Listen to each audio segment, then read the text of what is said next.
جب میں نے کہا میرا پاؤں پھسل چلا تو اے خداوند تیری شفقت نے مجھے سنبھال لیا۔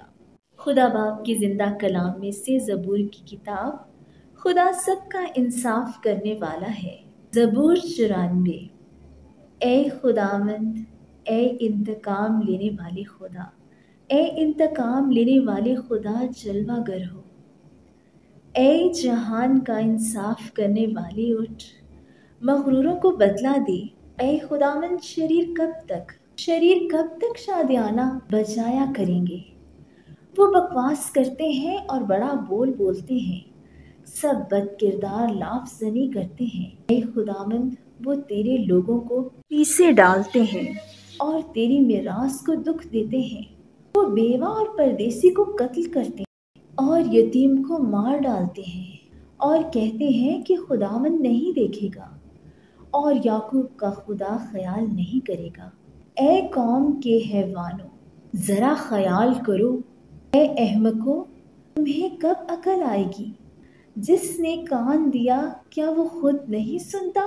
جس نے آنکھ بنائی کیا وہ دیکھ نہیں سکتا؟ کیا وہ جو قوموں کو تنبیہ کرتا ہے اور انسان کو دانش سکھاتا ہے سزا نہ دے گا؟ خداوند انسان کے خیالوں کو جانتا ہے کہ وہ باطل ہیں۔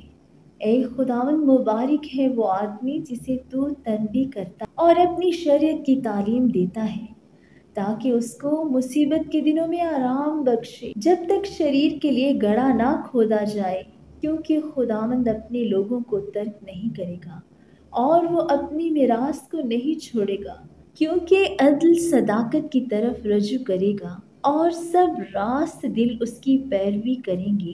شریروں کے مقابلہ میں کون میرے لیے اٹھے گا؟ بد کرداروں کے خلاف کون میرے لیے کھڑا ہوگا؟ اگر خداوند میرا مددگار نہ ہوتا تو میری جان کب کی عالم خاموشی میں جا بسی ہوتی۔ جب میں نے کہا میرا پاؤں پھسل چلا تو اے خداوند تیری شفقت نے مجھے سنبھال لیا۔ جب میرے دل میں فکروں کی کثرت ہوتی ہے تو تیری تسلی میری جان کو شاد کرتی ہے۔ کیا شرارت کے تخت سے تجھے کچھ واسطہ ہوگا؟ جو قانون کی آڑ میں بدی گھڑتا ہے وہ صادق کی جان لینے کو اکٹھے ہوتے ہیں اور بے گناہ پر قتل کا فتویٰ دیتے ہیں، لیکن خداوند میرا اونچا برج اور میرا خدا میری پناہ کی چٹان رہا ہے۔ وہ ان کی بدکاری انہی پر لائے گا اور انہی کی شرارت میں ان کو کاٹ ڈالے گا۔ خداوند ہمارا خدا ان کو کاٹ ڈالے گا۔